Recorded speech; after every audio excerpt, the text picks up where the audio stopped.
My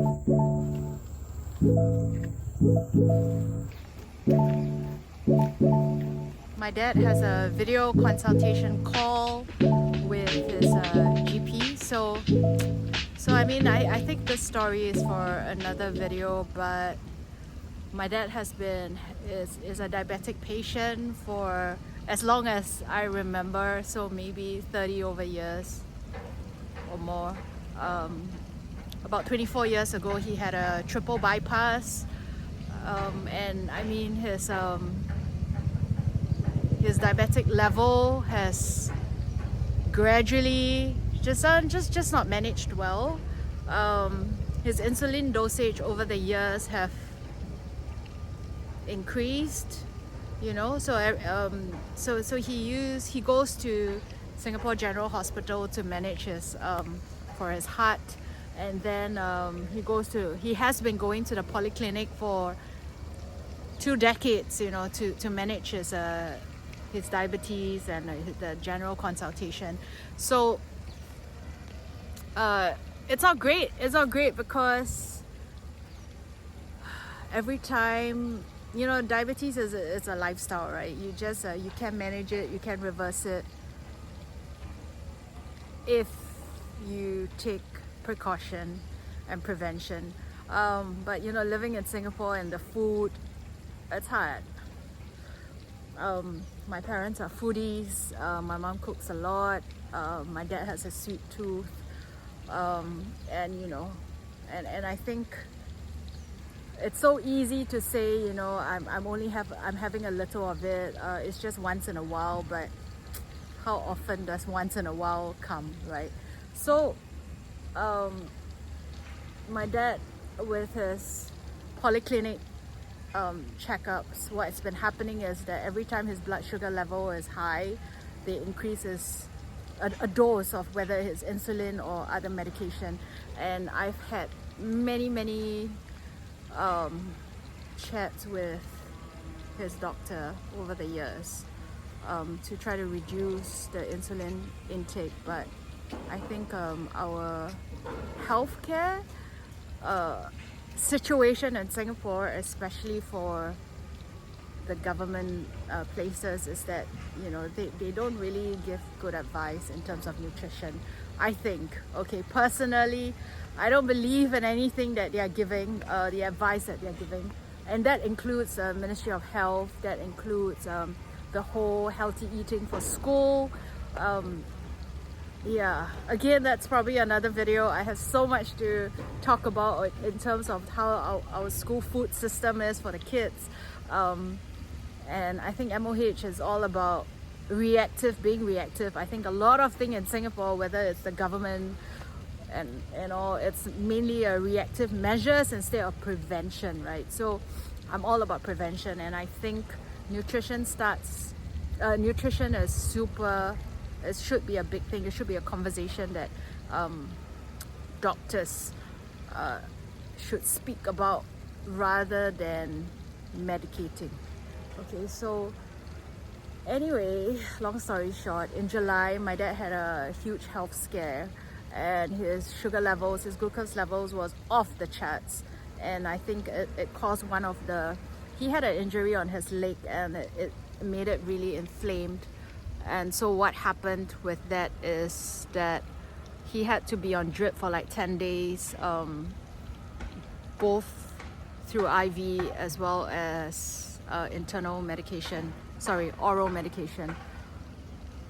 And I think that really shook him up. He was feeling really weak. It's just, yeah, it was bad. I had to put him on a complete strict diet. So everything about me is I medicate through food, right? And yeah, so that's me.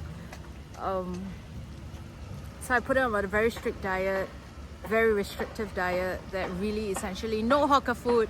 Everything can be cooked at home. It's not about buying organic food. It's not about buying anything expensive.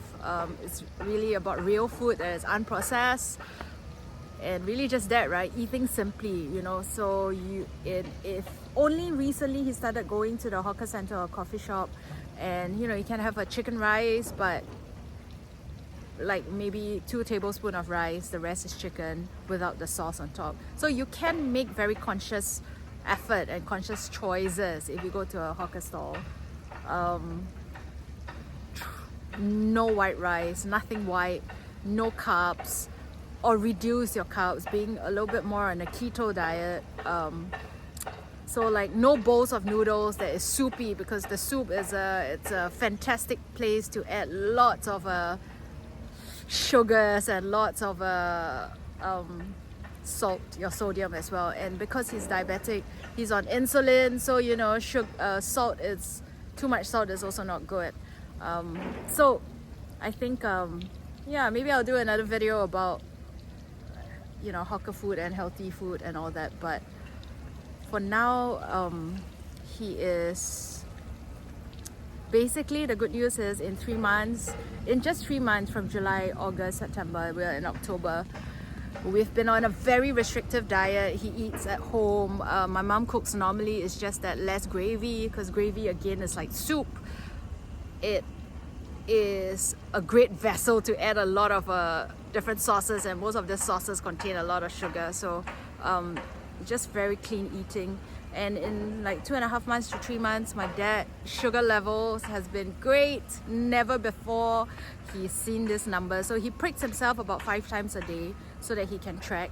And we're having a video consultation with his doctor, because I think there's a possibility he could reduce or remove one of his insulin jabs. And he's been really good taking his blood pressure as well as his glucose level every day, and you know, before every meal, before he sleeps, first thing in the morning, after breakfast, after meals, so that he can see what he eats, how it affects his sugar level. Okay, so, and a lot is balanced, right? So if he has a little bit of a higher carb meal, the next meal, you know, he has to go cleaner. So I think it is I'm really glad. I don't know, but I think I have never felt this positive about his health. Let's just say it's been a long road. It's really, managing diabetes is like running a marathon. It's really not a sprint. It takes a lot of very conscious effort. So we'll see. We'll have a chat with the doctor, and yeah, I'm heading to his place right now to take a picture, because he manually writes down the numbers every day, and he forgot to take a screenshot of it, so I have to take a screenshot of the numbers. But yeah, I'm positive. So you know, all the research that I've been doing for decades, for I don't know, 10, 20 years, and all the reports about the possibility of reversing and reducing insulin and glucose level, it is true. I always thought it's just like, you know, completely impossible with the lifestyle that we live in, and being in Singapore, and you know, we don't have disposable, you know, cash to spend on organic and healthy food every day. But you know, we didn't do any of that. Okay, yes, I do buy some cleaner, healthier ingredients for him, but like nuts and snacks and biscuits. I make keto bread, which is great, by the way. It's like a chiffon cake without sugar. But otherwise, it's really just, you know, buying your market, just vegetables and proteins, and just cooking it as simply. That morning I wake up early, I send the grandchildren to school and all that. So Yes. that 2 hours later at 8:10 is 11.9 after I had my breakfast of biscuits and cheese. I put down there. So post meal, 2 hours post meal, you Yeah. were at 11.9. Yes. Okay. Okay, so it's good that you actually recognize that you had a hypo. So you did have what we call a hypo episode, which means that your sugar went very low on the 24th of September, Correct. which is the 3.9. So good that you recognize that. Now, you are basically on what we call a basal bolus regime, which means that your basal is your lentus. So lentus insulin works over 24 hours. It is trying to imitate the pancreas secreting insulin gradually the whole day. Oh, I see. So your apidra is the one that is trying to, when you take, like, let's say you eat a meal, that you have a plate of rice, your body needs to cope with the extra sugar, so the apidra is there, so that we give you insulin, so that we can suck up all this extra sugar from the meal. Oh, I see. Okay? So apidra, if you think about it, is very fast acting. It acts over 5 hours. Okay, yeah. Okay. I'm looking at that particular day on the 24th. I noted that you actually it was a day where you ate home a lot. You didn't go out for any of your meals. Yeah, that's why it's good. Yes, and that's why your sugar was very low. So 7 p.m. was that pre-meal or post-meal? Okay, you are talking about 24, huh? Because you have changed your diet radically. Now you are really, I'm looking at your meals, you're having red rice, you're having granola, yogurt for breakfast. You're doing very well, apart from that one day you had rojak. Yeah. And there was a cake, Joe. There was a cake somewhere. Yeah, it's well deserved. It's been doing so well through the week. Even thunder tea rice and all that, that's fantastic. All these are good. So cannot cut out your carbs 100%. So you're taking all the red rice, thunder tea rice, all these are complex carbs and it's very, very good. Okay? So what I would do is I do want to reduce your lentils a bit. I think if we can reduce it by 20% to 10 units. Okay. Only recently then I put out all this. When I take less, then I put it on. There was one that I saw. You have lentils 10.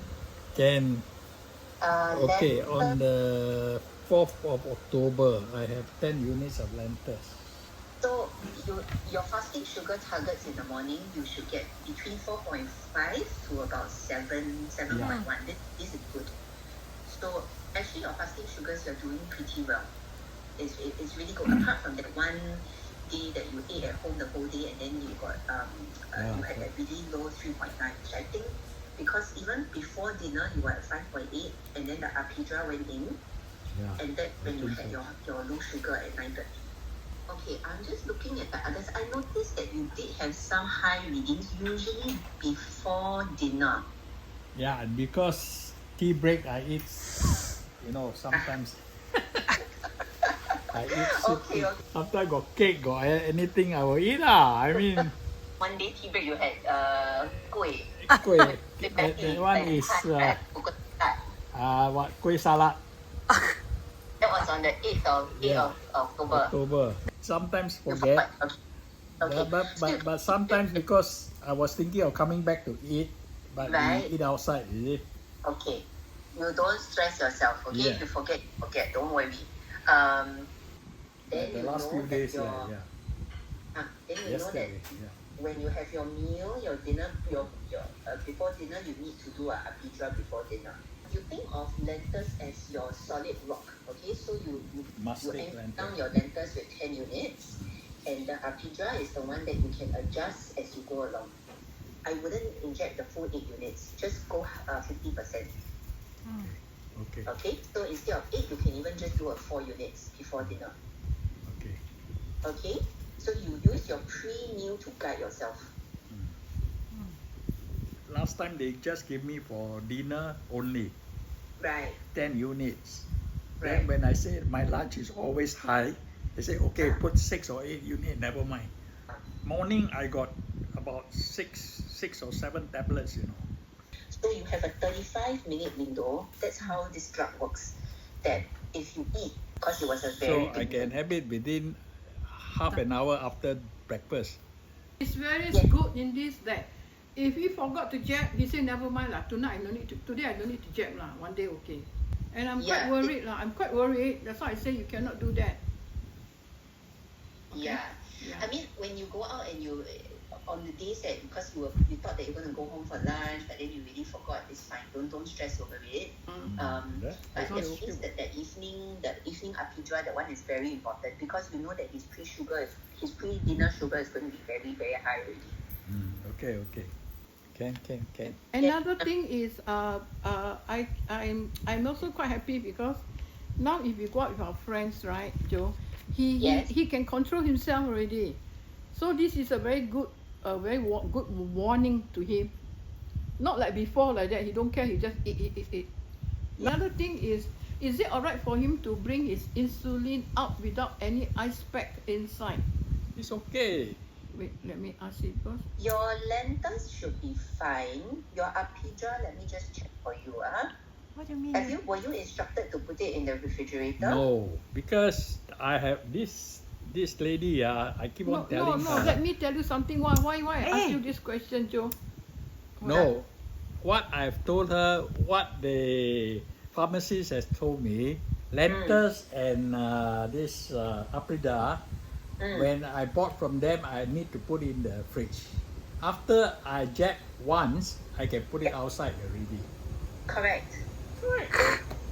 For storage, Yeah. when we're transporting or when we're storing it, usually we'll keep it in the refrigerator. But once you have Use broken it. Yeah. you can use it. It's fine. So today nowadays very stable in normal temperature.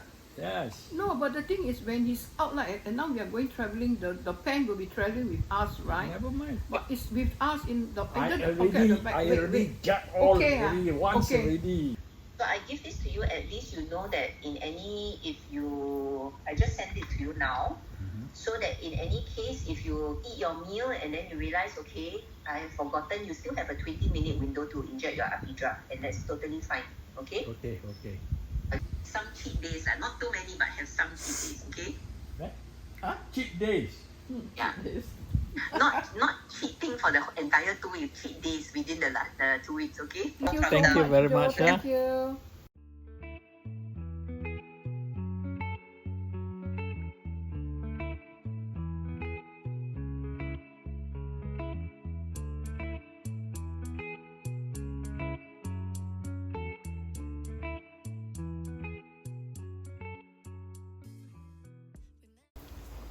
So what are you snacking now? I don't know, the one you bought, sacha seeds or what?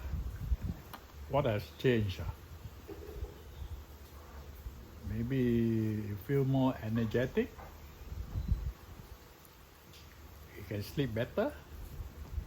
You sleep better? I think so. Just about that. Maybe more attention to what you eat. After this episode of the knee. What were you doing before? Before, as long as I take my medicine, I eat as much as I want. Because you think that your medicine can, or it's enough to, it's enough? Basically, what I understand from the doctor is that you must take your medicine to prevent the spike and all that. That is about roughly the thing. And you have been doing it like this for how long? Donkey years. I can't, at least. Before your heart attack or after the heart attack? Before and after. Just after I didn't anyhow take, but after a few years then I start taking again. That's about it. So I mean last time when you go to the Polyclinic and your sugar level is high, right? After the blood test. No, after the blood test my sugar level Fasting or not fasting is always not ideal, right? is not ideal. They want 6.5. Highest I got was around 8.2. The lowest I can get was around 7.2, I think. That's about it. So every time when the levels are not great,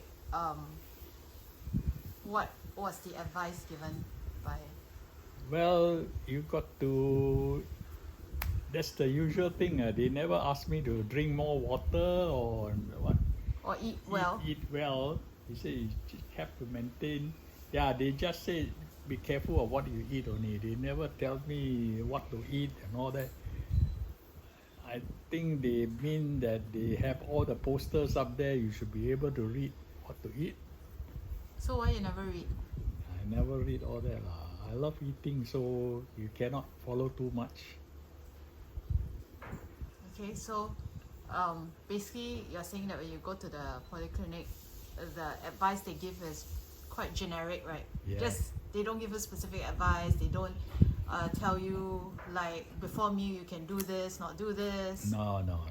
Why do you think? No lah, because every time you see the doctor is different.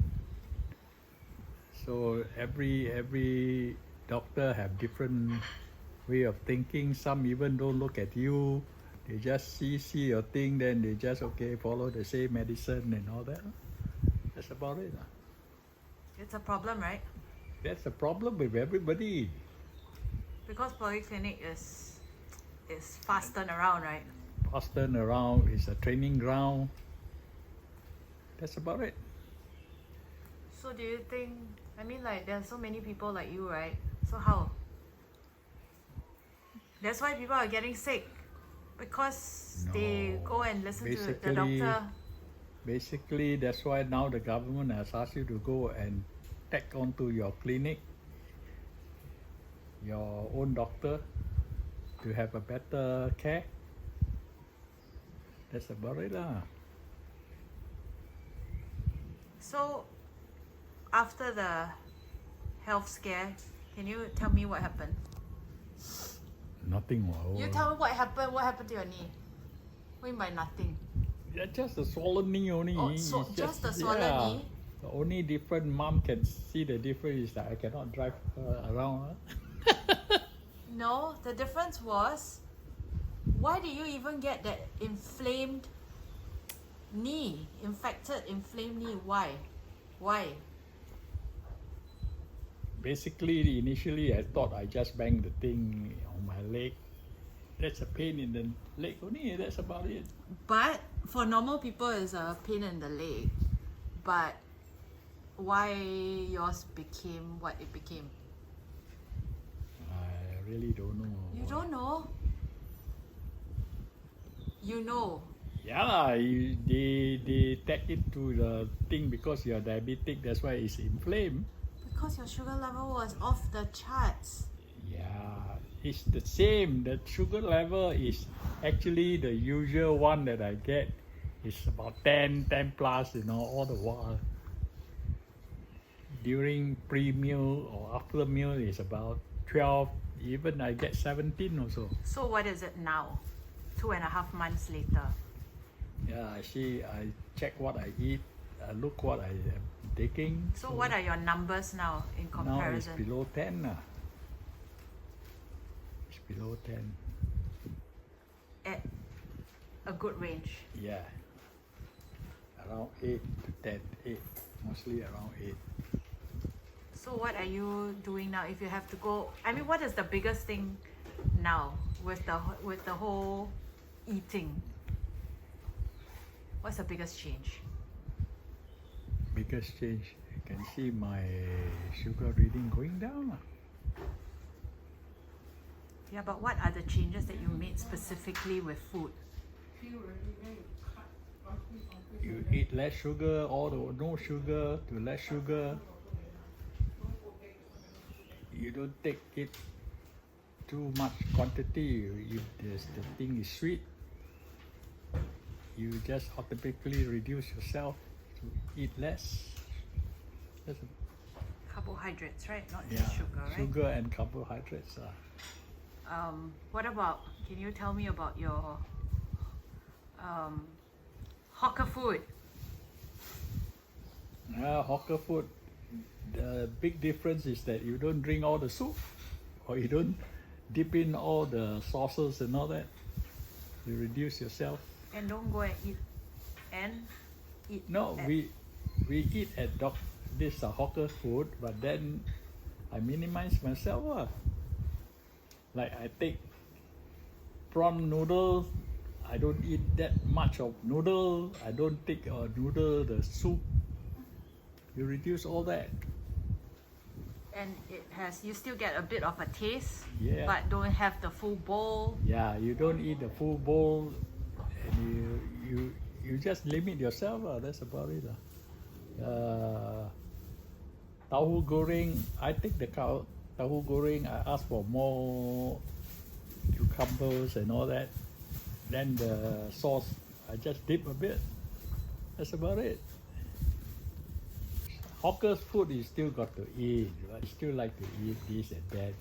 It's just that you control yourself, that's all. You don't eat the full bowl, you eat quarter bowl or half bowl, that's about it.